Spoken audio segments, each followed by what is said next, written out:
Thank you, Jane. Okay, welcome back. We move on to 6th Avenue. Simon, over to you. Thank you, Chairman. This is an application site up in Cosham at 6th Avenue, an application for 23 flats in a 4-storey building, replacing the former British Legion Club. Members that were on the committee will recall this application in March, when all aspects of the scheme were considered. And in a nutshell, the one remaining matter that members were not satisfied they could approve on that day was the matter of affordable housing. So it was agreed to bring the report back. Before I forget, we've had a reply from Natural England confirming they have no objection to the scheme, subject to appropriate mitigation for the special protection areas, which is secured through the standard legal agreement in the recommendation. But on to the main point, therefore, the outstanding point of affordable housing. Looking at the figures again, as one does between publication and the actual meeting today, it's come to light there was some doubt about some of the figures, regrettably. We were double checking the understanding and the presentation of the technical financial matters from our consultant, and there was a gap in understanding, and therefore an error was made with the figures put in front of you, with apologies. So in the Supplementary Matters Report in front of you, the SMAT on page 3, if you go down to the principal column there, and then in the middle of the column it sets out what the now finally agreed and correct figures are, which is with no affordable housing, the scheme would yield a profit of £180,000, which is 4.23% over gross development value. If the policy compliant level of 30% housing, i.e. 7 units, were provided, the scheme would be in deficit by £56,000, which is minus 1.4%. So just reminding members of what the expected profit returns are, as set out in national planning guidance, of between 15 to 20% profit. You can see that either scenario that the applicant is faced with is well below that threshold. So they would be faced with the prospect of 7 affordable units and a scheme in deficit, or providing no affordable housing and achieving just 4.23%. So on that basis alone, the recommendation is in fact at such a low level of profit not to require affordable housing. They have sufficiently demonstrated the scheme can't meet the required threshold, regrettably. And then for completeness, the last paragraph looks at the community infrastructure levy, where the applicant and the local planning authority haven't reached agreement on what that would be. The applicant believed it was right on the bottom there, £184,000. The local planning authority are clear it's £348,000, broadly speaking. On the applicant's understanding of the lower amount, they felt they were able, notwithstanding the low profit, to make an offer of £25,000, which is what was offered for affordable housing. But if they accept, and I believe they will have to accept, that the correct SIL amount is much higher, they are therefore regrettably unable to maintain that offer of £25,000. So the scheme as proposed by the applicant is that they cannot afford affordable housing. There's not enough profit.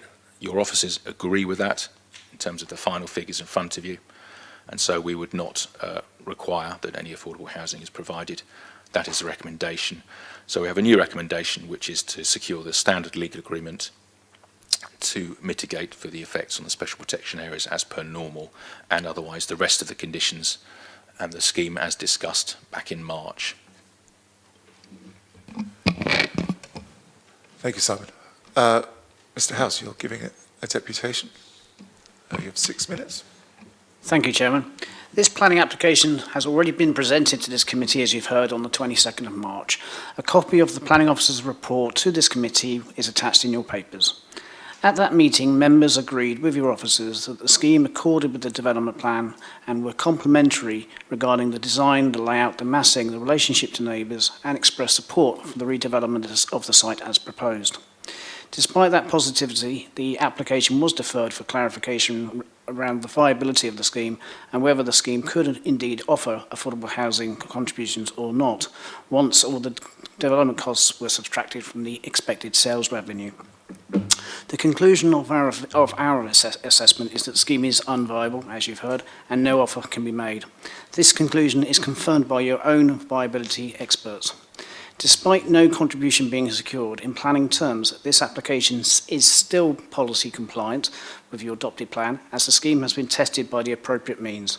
There are no justifiable reason why planning consent should be withheld today. Viability includes all costings associated with the development, including the community infrastructure levy. This scheme delivers a substantial amount, and as you've heard, it's $348,000 of SIL to be paid when the development is built, which will benefit the wider community as a whole. Clearly, the viability is affected by the SIL contribution itself. During the negotiation, the applicant offered a voluntary contribution of £25,000 towards affordable housing. However, upon reflection, as the viability evidence demonstrates that the scheme is not viable and cannot contribute towards affordable housing, regrettably, the offer is clearly unsustainable and is no longer offered is no longer offered as part of the proposal. The evidence presented by the applicant and verified by your own viability officers and experts conclude that is an appropriate position. This application must be considered on its own planning merits. The scheme has been tested, and the conclusion of that testing is the scheme cannot provide affordable housing, yet does indeed comply with many of your planning policies in your local plan. The officer's recommendation is to approve, and I would ask you to do so. Thank you. Thank you, Mr. Howells. Members, questions on the application? Comments? Gerald? I don't think the figures give us any options, so I'm happy to propose approval. Thank you. John, seconding. Okay. Any other comments? Okay, we shall move to the vote. Those in favour of the officer's recommendation?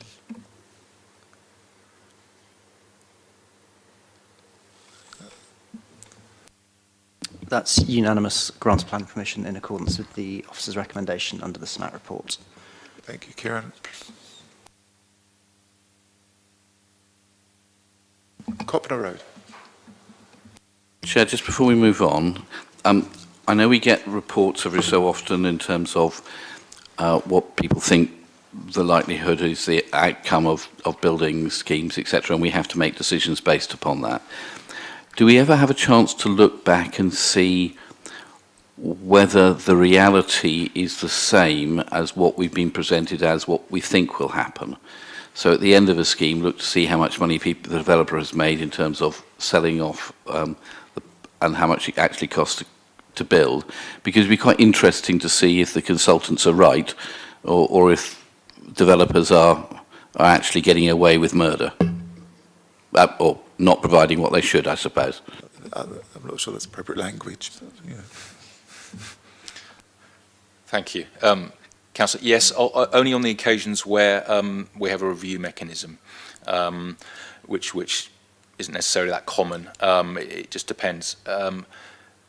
As to whether or not how accurate they've been will all depend, because at a certain point in time, this is the market, construction costs, land values, and all the other variables that go into it. In 6 months, a year's time, 5 years' time, depending on the scale of the scheme, etc., when it's actually delivered and returns come in, things will change to a greater or lesser extent. But we do occasionally, to answer your question, do occasionally see when there's a review mechanism how close or how things have changed. So should we add that in as a standard thing to say that we should review it once, so that we can build up a body of evidence to see if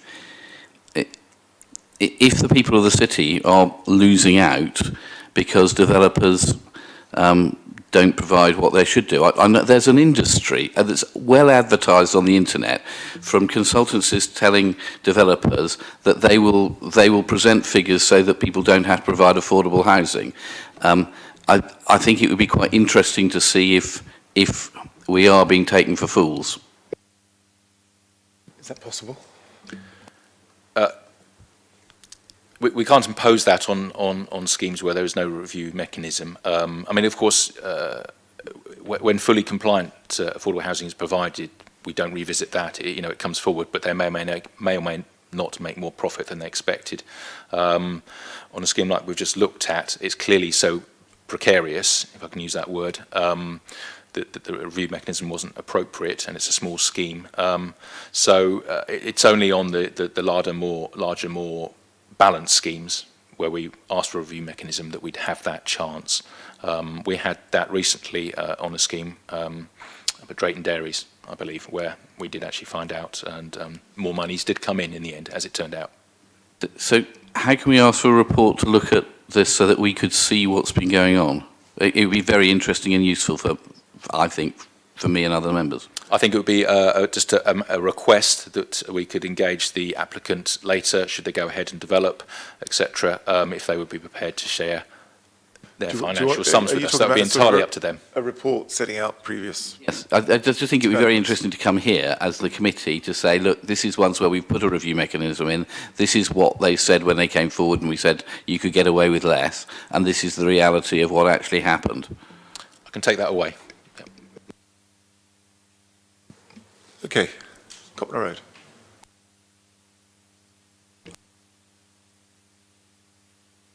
Or a poor dentist.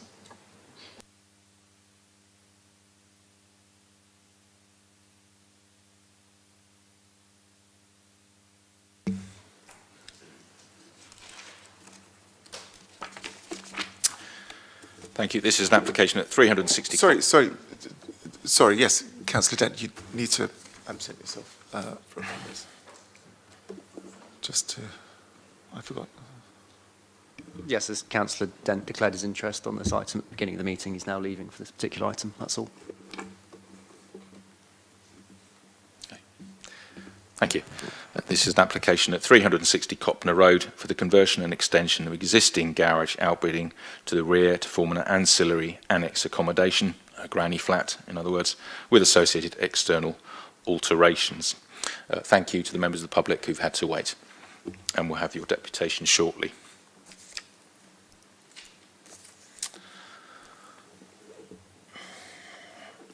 So you can see with the Red Edge site, lies on the corner on Copner Road and Alcott Road.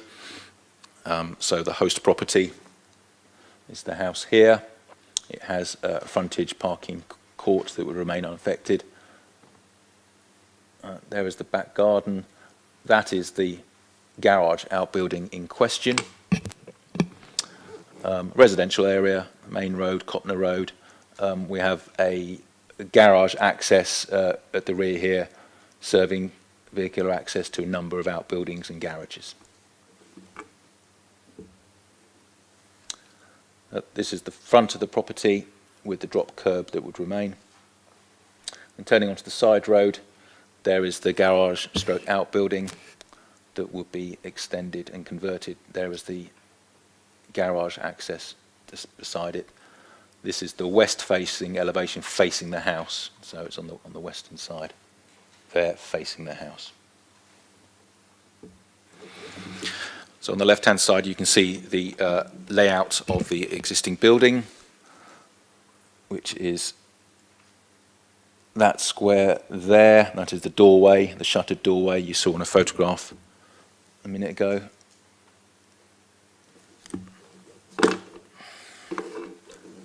There.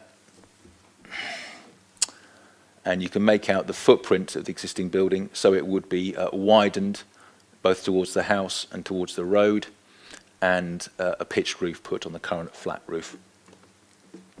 So that's the effective driveway at present off Alcott Road. There'll be a window there to the bedroom with an ensuite shower room, a garden gate into the house, the shared garden with the host property, some French doors and so on into a kitchen living room. So the existing elevations, that is the street scene with the garage door and the rest of the building inside the garden. And that would be the new view from the street. Sorry, that one, the south elevation. So that's the existing garage door, that would be closed up and so on. So the building would look quite different in terms of being extended recovered and a pitch roof put on it. That is the rear elevation facing the alleyway, the garage driveway, and that is the elevation facing the house. It's come to planning committee because we have a number of objections. We shall hear the points in a moment, but in a nutshell, officers have no concerns about the development as an annex accommodation in its own right to be shared with the host property, and therefore recommend planning permission. Thank you, Simon.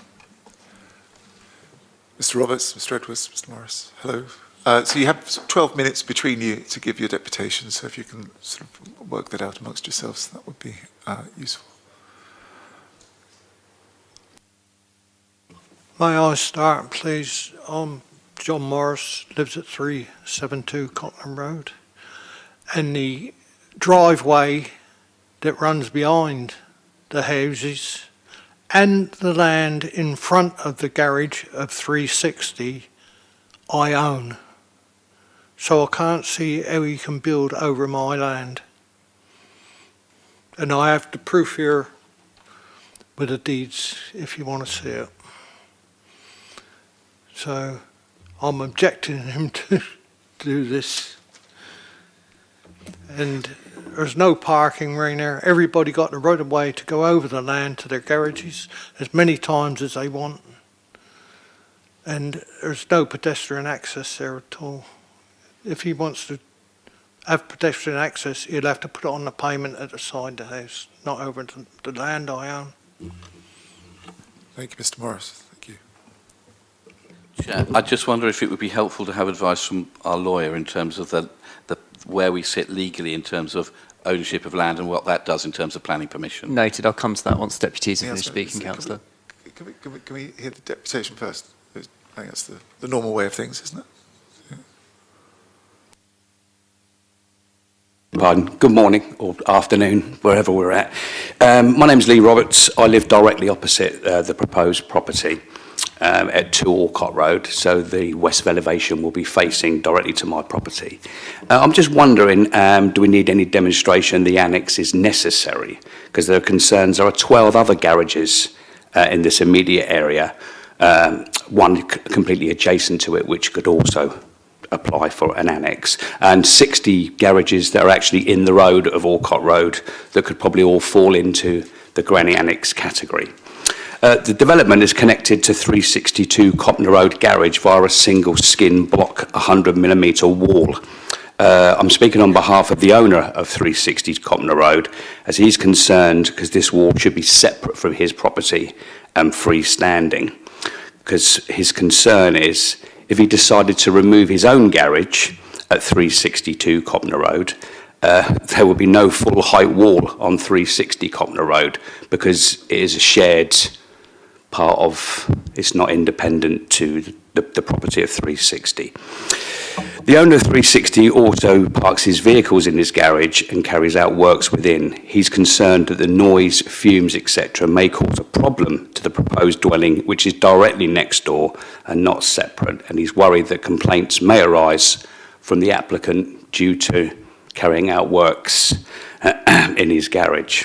Furthermore, there's currently a double yellow line running parallel to the existing garage of 360 Copner Road. Will this be removed if this application is granted, as there is no need to have a double yellow line outside the property like any of ours, which would obviously free up a parking space, which is very apparent to the proposed property. As I said, there were 8 objections against, and I believe 1 for this. So I'm wondering, you know, is this all necessary? Because in section 6.0 conclusion, and specifically 6.1, the chair has approved this recommendation. But obviously, as residents, we now have a chance to voice our concerns. That's all from me. Thank you. Thank you, Mr. Roberts. Mr. Edwards. Good afternoon. Thank you, Mr. Chairman. I should point out that the statement I make is purely from a logistical point of view, not a personal point of view. I want that understood, okay?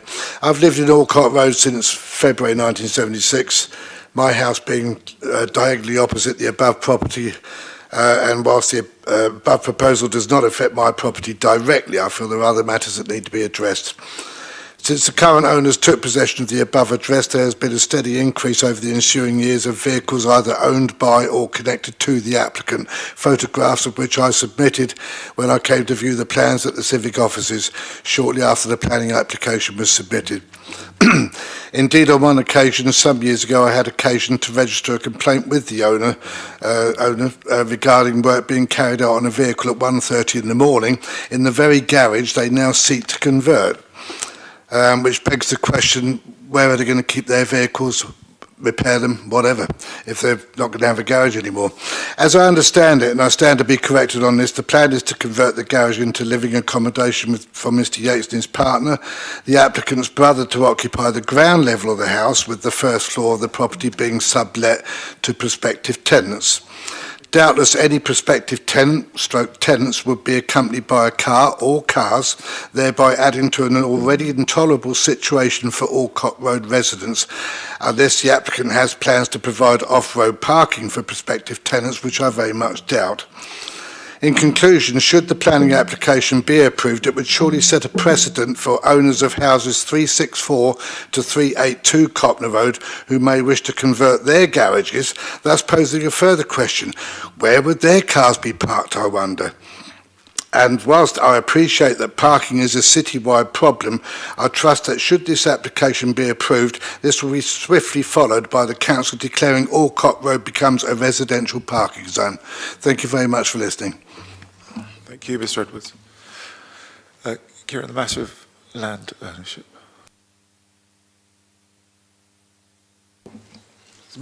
Sorry, yes. Mr Yates, you're here. You were on my list, but you weren't here at the beginning, but that's okay. Well, okay. 6 minutes, yes, over to you. So, hello, I'm Adam Yates. So currently the owner occupier of 360 Copner Road. I just want to touch base on the planning. Obviously, it's been set to be approved by the planning officer. I'd like to point out that the local highway authority, has also seen no issue with parking, and they've raised no objection. I'd also like to point out at this moment that there are other properties within Alcott Road that are also converted their garages to annexes, maybe not with planning permission, okay, but it's already happened, so that parking issue I don't feel is actually relevant. I feel that a lot of the properties that are objecting have already converted their garages, have taken away access as garages. I'm just trying to do it above board and the proper way. Our family sequences, our family things have changed, so that's why we're requesting planning. And I can see no issue with what we're asking, and hope that it can be approved today. Thank you, Mr Yates. Okay, Kieran. Okay, further to Councillor Vernon Jackson's question, there were mentions there of private law matters in terms of land ownership, which are not material planning considerations. So whilst they might be relevant in a broader legal context, they are not relevant before the planning committee today. So those aren't matters that the planning committee will be able to take into account, although I appreciate out in the real world they may have implications that all parties wish to be clear and aware of. There was also a question posed, I think, by one of the applicants in relation to double yellow lines. Again, that's not something the planning committee will be able to deal with today, but that's not to stop members of the public from approaching the traffic and transport team in relation to a traffic regulation order to alter double yellow lines. I think that was everything I had to comment on, but if members feel there's anything else, please do ask. Simon. Thank you. And the remaining points made. Mr Roberts, you asked if is it necessary. An applicant doesn't have to prove or demonstrate that something is necessary. Just to be clear on that, it's their choice to make an application. The questions about the building not being separate and freestanding from the neighbour to the north, and concerns about fumes and noise and so on. Again, those are matters for building regulations and so on. We can see a double-skinned building in front of us. It's for residential occupation, so it would have to meet building regulations in terms of the various safety matters that they look at. In terms of Mr Edwards saying there may be some changes within the host property, and whether it be first floor tenants and so on. That's outside the scope of this application. That's not before us. That could happen independent of any other planning application. As for a precedent for conversions elsewhere, each application is considered on its own merits. This one is on the corner with two highways, so it already has some off-street highway parking, which may or may not be the case for most other sites. The Highways Authority hasn't raised an objection because of the small size of the garage. They haven't counted it as a loss of a parking space, and of course people don't have to use their garage for parking. Lots of people don't, depending. That may explain why there's a parking space on the front of the property instead. So there's no objection from the Highways Authority. Thank you. Thank you, Simon. And it's worth, at this point, particularly for new committee members, we are in the business of material planning considerations, regardless of what we might think of some of the other points that have been made. Members, questions on this application? Judith? How does the proposed floor area of 24.5 square metres compare with the normal requirements for a one-bedroom or one-person dwelling? Thank you. One-person dwellings in the region of 37 square metres, but that is for an independent dwelling. So the distinction with a granny annex is that you are sharing the host family, your family's larger house as well. So although you could live in there in a bedroom and a small kitchen diner, as the family member, you're going to be in and out of the house as your family wish. And of course, you can also share the garden as well. If someone applied to have this as an independent dwelling, I'm sure the answer would be no. It's not satisfactory as an independent dwelling because it doesn't have its own garden and it's very small. So that's the distinction in terms of size. How can we guarantee that the person living in here, or worse still, people living in here, are going to be able to access facilities within the main house? I really feel this is the thin end of the wedge in terms of the size of the dwelling, which might be the only space a single person or a couple would have. We're not in the business of approving substandard slum dwellings, I don't think. Well, it's not an independent dwelling. It is an annex to the host dwelling. So that is the distinction. And as I say, being occupied by one family, you will occupy the premises as a whole and therefore enjoy a shared garden and the shared main house as well as the granny annex equivalent. So that's the important distinction between a separate dwelling and a granny annex. How can we guarantee that that's what's going to happen?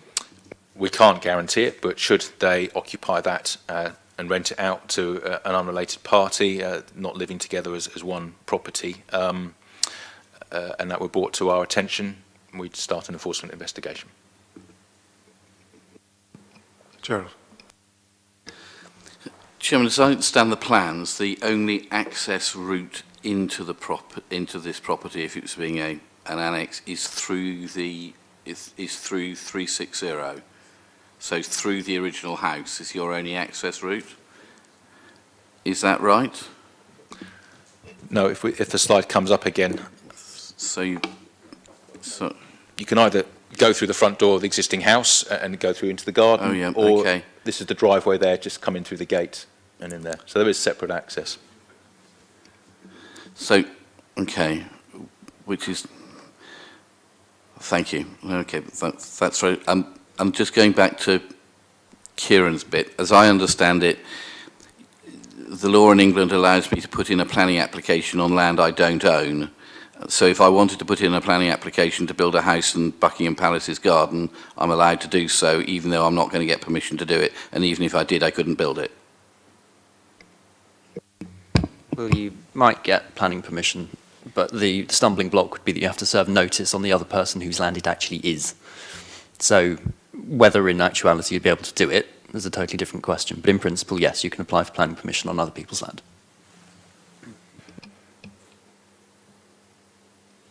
Comments?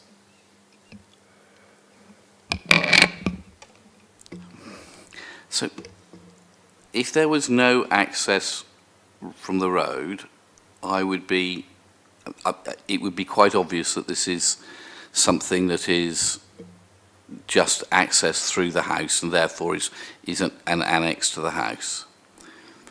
Because there is an external access from the road without needing to go through the house, I am worried, and the report says on page, now where is it? Let me have a look. On space standards, it says that it is significantly below. It's not strictly required. Not strictly required means that I think it gives us discretion to say that it is required, that the space standard of 37 square metres is what's expected of the minimum size of dwelling that we would accept. And therefore, it seems to me this doesn't come close. And therefore, with an external door, it gives me considerable concern. So I'm sorry, I think I would go with the idea of saying that we should say no to this. Is that a formal? I think I would therefore propose refusal on the basis it falling below the space standard required by the City Council. Okay, thank you. Thank you. I'll just repeat, those space standards are not for a granny annex, they're for a separate functional dwelling, which is not proposed. Mr. Morris, I've just checked on the plans again. Thank you for your comment about the land ownership. I can see where you're coming from.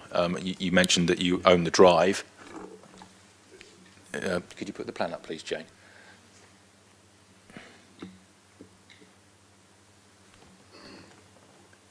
Which I think you mean that little parcel of land between the pavement and the garage. Between the pavement and the garage? Yep. Yes, I own that bit. Yep. Fine, Yeah. thank you. Understand now. The application started off including that land within the application, and then during the course of the application, I think the case officer must have picked it up, or the applicant, that land was excluded. So the red edge does not include that land. So the application is showing pedestrian access across the tiny corner of your piece of land to get onto the site. Which is the same as the current garage, actually, isn't it? The current garage has to drive across what you say is your land there. So there's a debate about whether or not there's access over some piece of land to get into the gate there, but of course the property is also accessed from the front as well. Any other comments? Questions? There's a question.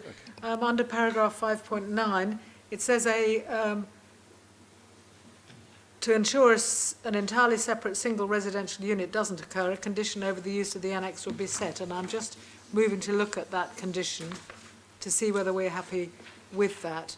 And I can't find it. Page 72, condition 3. Condition 3, thank you very much. So that's 72. I'm so sorry. Let's just have a look.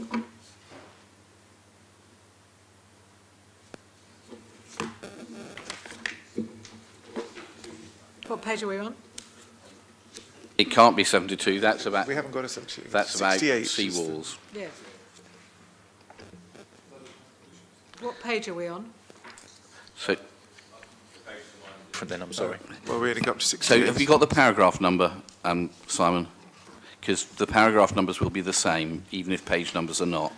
Well, the condition is the last part of that report before. 68, page 68.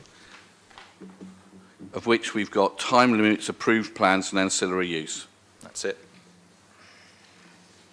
We all So there, number page 68. 3, the proposed development hereby approved shall remain solely ancillary to the main building house of which it relates, being 360 Copner Road.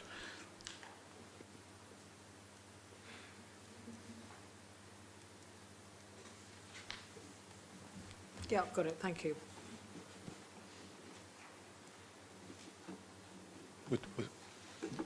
Would somebody take the microphone? Are we all? With all microphones on. Are we happy with that? Are you on? Are you speaking? I found the condition. I can see it's there, which I couldn't find before, and I'm sorry, I apologise for taking the time. The question seems to me that we still remain to be satisfied that that's enforceable. Thank you, Judith. John. Sorry, just a bit more clarity really for me. 3.1 and under consultations requires, the property requires to be licensed under Part 2 of the Housing Act 2004. Can you just clarify that for me, what that will mean? Yeah, I noticed that again. I did read the report first time, but I may have missed that. I don't know what they mean. I think they must have assumed it's going to be for some sort of separate living accommodation, a separate dwelling. I think that was the assumption they made there. I can't see any reason to licence an annex building, no. Thank you. Well, we have a proposal, but we haven't got a seconder yet. I don't know where are we going with this? And if mine's not going to be seconded, somebody else will need to make an alternative proposal. We did hear one of the deputies talking about a change to the upper floors to create additional rooms. Is this a future HMO application then that we'd have to look at? Well, we don't know what the future holds. I think it's going to be the answer. Okay. Where's an impasse? Well, somebody either needs to second my proposal or come up with something else. My proposal is refusal because I am concerned that it's creating the space standard is too low, and that there is, because there's access from the road, it's an independent dwelling. Anybody prepared to second? Councillor Vallely? To propose a seconder? I mean, Simon, could you assist the committee in explaining, again, the distinction between a granny annex and a separate unit of accommodation? Because I think that's at the crux of the nationally described space standards application that Councillor Vernon-Jackson's advocating here. Thank you, Kieran. Yes, the application is not for a separate dwelling. It is not that. So it is an application for an annex. So you can't refuse something that doesn't exist. They're not applying for a new dwelling. So moving on to the valid questions around its occupation and size and so on, I can just repeat the point. It is smaller than if it were a separate dwelling because it's not a separate dwelling. It would be lived in conjunction with the host property as a so-called granny annex. So granny or granddad, whoever it may be, can come and go with the host property, with the rest of their family, use the garden and the other facilities in their house. If it were to be occupied separately, as a workshop, vehicle repairs, a house, then, and a neighbour told us about it, we would investigate and consider enforcement action. Councillor Candlish. So the phrasing is that it is commonly known as a granny annex. And I think we're all saying that if it were a granny annex, we wouldn't have a problem, but that we see a high probability of perhaps in the future, if no more, this turning into a separate dwelling which we would be unable to enforce or regulate, or this would be the risk. What mechanism, if any, exists to check the status of granny annexes? Or is there none? We could visit the property as and when, if this is approved, this development takes place. We could go and visit and check. Supplementary? Okay. Well, we have a proposer, we have a seconder. Nothing else on the table. Let's move to the vote. Those in favour of the... So that's the proposal to refuse it on the basis of the NDSS and... The Councillor Vernon-Jackson, Vallely. Access. Yeah. Yeah. Okay. I mean, just to point out, Chair, this is extremely small, even as a granny annex. I mean, there's no room for any storage around the bed. There's a little ensuite. Where would you put your clothes in that room, for example? Then you've got an opening door into an area that's got a little kitchenette in it. It's very small anyway. Even as do we have standards for bedroom size at all for this sort of thing? So you can put your granny where you like, can you? Well, a cupboard. the alternative is you don't extend and reuse your outbuilding, and Granny takes the third bedroom or something, and little Johnny goes and shares with his or her brother or something like that, and Granny or Grandad has an even smaller room. So, you know, this is a use of space that provides reasonable accommodation as an annex. Well, okay, we have a motion to vote on. So, Councillor Van Jackson, you're okay with this? And sorry, who was the second? I didn't catch that either. Councillor Vallely. Councillor Valady. Okay, thank you. Could Simon and I just have 5 minutes to shape up a motion as it's a refusal against officer recommendation? Okay. Yeah, thank you. Okay, if anybody wants to stretch their legs